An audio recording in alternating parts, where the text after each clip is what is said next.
Mwathani agocwo. Ngai no mwega. Bwana Yesu asifiwe. Hebu nione kwa mikono. Bwana Yesu asifiwe. Basi mimi nimefika hapa Laikipia leo kwa sababu ya mambo ya maendeleo ya Laikipia County. Mimi nawashukuru sana wana Laikipia kwa sababu ya mambo ya muungano na umoja ambayo uko nayo ama mko nayo kama watu wa Laikipia.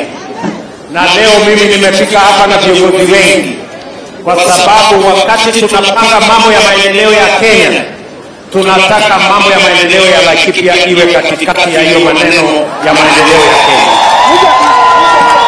Ya muhimu zaidi ni masomo ya hawa watoto wetu. Nyinyi mnajua kama watu wa Laikipia, kama